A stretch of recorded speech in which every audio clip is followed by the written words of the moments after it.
during the transition. How things are going here?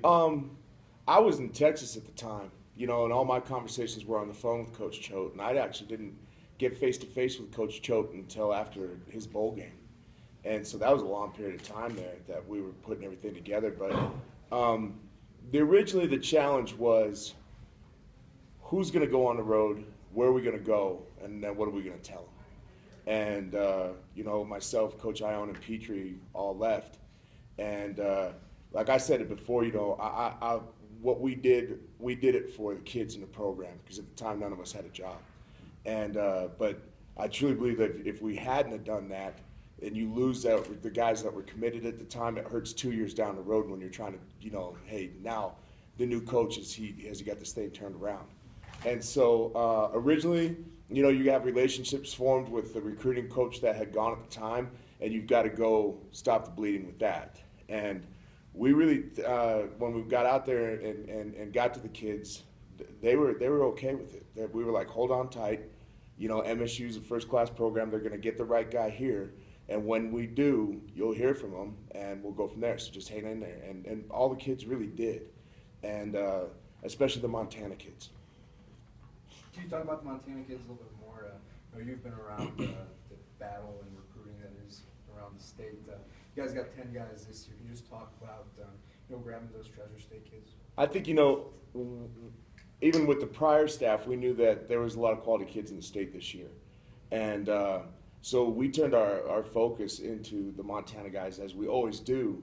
But I think that we had to target a bunch of kids, especially Blue, and having his dad Brett in the program and all those things, and so. Like he said it, I thought he eloquently said it, it's not an us versus them thing. We want guys that want to be Bobcats, and there's guys in the state that grow up that way, and there's guys that you're going to turn because they get here and they see the people here at Montana State. And, gosh, I'm the biggest fan of Montana kids, having the kids that I've been able to coach here. I'm all about it. So I'm real excited about them. I'm really excited, and like he said, Derek Marks is a trooper, to stick with us the way that he stuck with us and commit so early. And, so those type of kids that we've had in the program are really, really good. Do you think a kid like Derek sticking out for so long gave the other kids more confidence? I think they always talk, and do those things. And obviously Derek knew it was a good situation for him here. Probably helped, being close to Blue. But he's always a statesman. So when we have the recruits here on Fridays to go to the games, he's committed and he's here and he's in their ear. And this is why I did it, and come with me. And so, yeah, you always use those guys. They're your best recruiters. You mentioned being down in Texas when the transition was kind of going on. You had 4 commits down there. You decided to 1. What was that process like? And were you losing any momentum down in Texas? I don't think we lost any momentum. I think a lot of it had to do with what our needs were. The kids that we were committed to us at the time, I nicely say some of them didn't meet some of the qualifications after it. When it was all said and done, it wasn't a matter of us getting rid of them or anything like that. They weren't going to make some of the grades and things like that. So, then your strength turned into California. Coach Alexander had ties into California. Petrie, Ione, the I-5 corridor and things like that. And I was still in Texas, but now that's a big old area for one dude. My trip down there entitled going from, really starting in Austin, talking to Dakota's dad. That was our biggest kind of recruitment right there, and over to Houston, up to Dallas, down through Killeen in that area, back into Houston. So I circled the state. I saw every Buc-ee's gas station that there was in the state. Just in terms of the pitch you used, I know that you guys have had several different recruiting strategies here, but recruiting to a new staff and kind of a new start here, what did you tell kids out on the road? Just that it was going to be new and exciting. Coach Choate had been to a number of different schools and big-time schools, and I think that you could put that bling out there, and that you knew you could speak for the school more than anything. That you were like, hey, this is what I know about Coach Choate, but this is what I know about Montana State.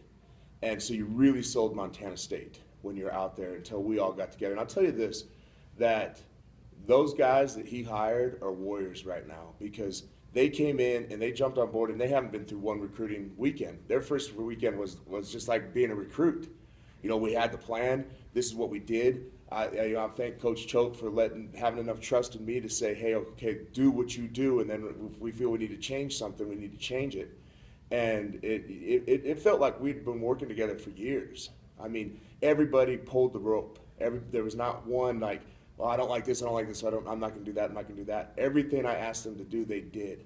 And it felt smooth, and it was cool with the new guys and stuff like that. And that doesn't, no diss on the other guys or anything like that, but that was my worry, was what is the weekend going to be like when these guys don't even know where 19th Avenue is? You know what I mean?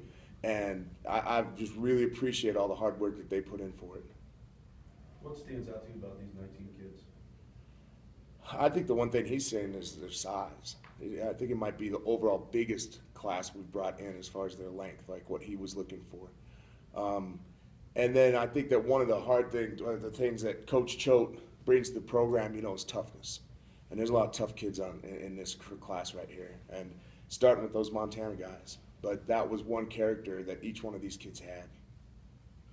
In terms of the official visits, you guys had a pretty successful conversion rate on those, but was it similar to what you've done in the past as far as what you showed them? Yeah, it was very, very similar. You know, and that's why even with other staff we talked about, it's not broken. You know, it works what we're doing, but it works because our professors are awesome, and the people in the town are awesome, and they see the tradition. And you know, all of our support staff, the guys that are sitting in here, you know, they jumped on board, and they had to pull the rope with us as well too, just to help us with the new guys. And so, I mean, just everything really clicked. And it's easy here. I mean, it's so easy because the people of Bozeman are awesome, and they jump in, they talk, and you know, one big hit for us is Miller Dining Hall. Have you guys been over there? They're renovated, right? Go. I'm telling you what. Even the Boise guys are saying, man, nobody has something like this.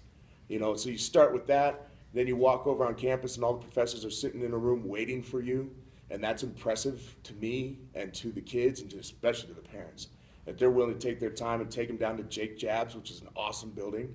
And to see construction going on here, and to know that, you know, we're not afraid to say we're the biggest university in the state. We are, and we're going this way, and they see that. You said it was pretty smooth overall, but I imagine lining up, all of a sudden you're the only guy in Texas. Just to shift, it's not that many kids, but just to shift the focus from Texas to California. I mean, there had to be some, at times it had to feel like you were turning a big ship. Or not really? No, I was on board. You know, I think that one thing you got to do in recruiting is you can't become territorial. And, you know, you always want to look at it and say, man, well, where's all these Texas guys? You know, we got to beat the California guys and this and that. And that's not it. It was better relationships built through the kids in California that we had. And I had guys on film that maybe were in a different area like Dallas that I didn't know about as well. But these guys had been working already with the guys. And so I just, you know, I stepped back and be like, let's get the best player that we know the most about and get on board with it. So I had no problem with it. The last couple of classes have been so big, especially last year with so many transfers. Did this one just have a different feeling to it?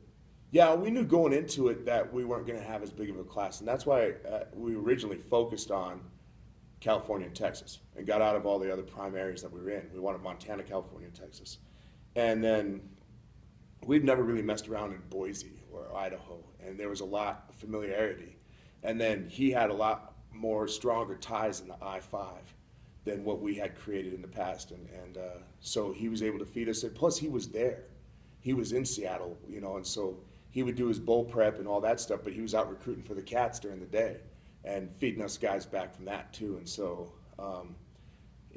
we just knew it was going to be a smart class, and we knew that we were going to fill it with a lot of Montana guys, and that was what was cool to me about it. Of the out-of-state guys, I know you guys are applying to the ranking stuff, but some pretty prestigious guys.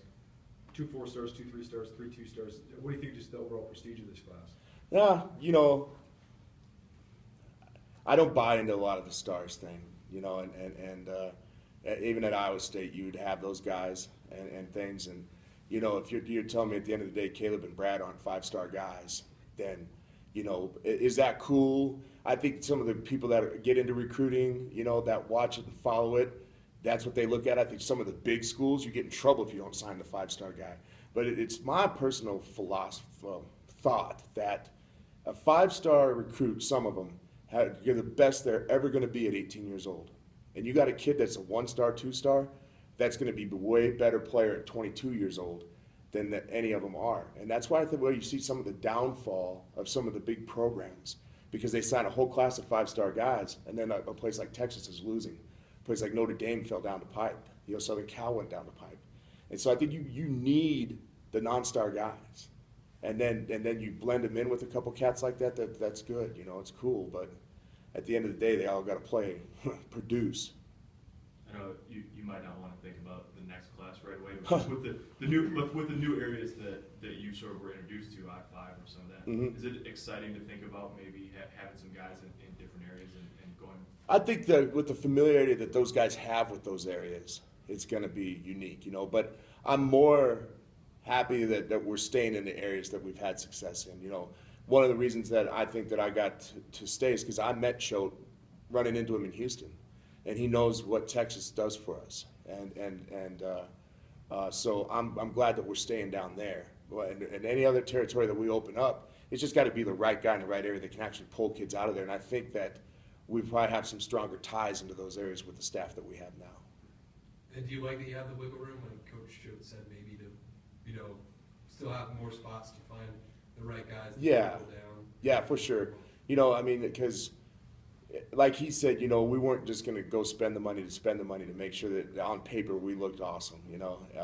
It had to be the right guy, and we took some swings on some guys and didn't get them. And so, like he said, the clock doesn't stop right here. There's still guys out there, and we'll keep searching. And then you get into your drop down game as well after spring ball. No questions on barbecue? I thought you were going to ask me about barbecue. Oh, yeah. I like this.